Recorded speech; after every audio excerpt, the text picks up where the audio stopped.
இப்போ நமக்கு வழி தெரிஞ்சால் நம்மளே வண்டியை ஓட்டிகிட்டு போயிடுவோம். வழி தெரிலனா என்ன பண்ணுறோம்? கூகுள் மேப் போடுறோம்ல. இந்த கூகுள் மேப்பு தான் தேர்தல் வியூகம். சரி, ஆனால் உங்களுக்கு வண்டி ஓட்ட தெரியணும். வெறும் கூகுள் மேப்பை வச்சு நீங்கள் போக முடியாது. விஜய்க்கு வண்டி ஓட்ட தெரியும் சார். விஜய்க்கு அரசியலே தெரியாது. சிறந்த நடிகர், சினிமாவில் வணிக ரீதியான மதிப்புமிக்க ஒரு உச்ச நட்சத்திரங்களில் ஒருவர் அவர்.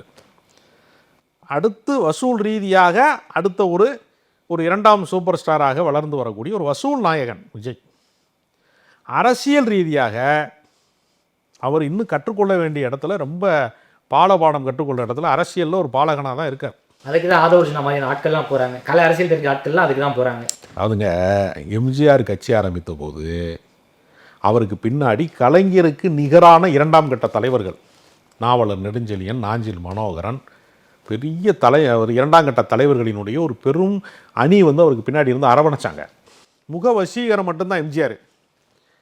கருத்தியலாக அந்த கட்சியை கொண்டு போய் சேர்ப்பது, கலைஞருக்கு பதிலடி கொடுக்கறதா இருக்கட்டும், பொதுக்கூட்டங்களில் பேசுகிறதா இருக்கட்டும், எல்லாவற்றையுமே பார்த்து கொள்வதற்கு நிர்வாக திறமை உள்ள, பேச்சாற்றல் உள்ள, ஆளுமை மிக்கவர்கள்லாம் கூட இருந்து அவரை பாதுகாத்தாங்க அரணர். அதே வேலையை தான் இப்போ புஷி ஆனந்த் பண்ணிக்கிட்டு இருக்காரு.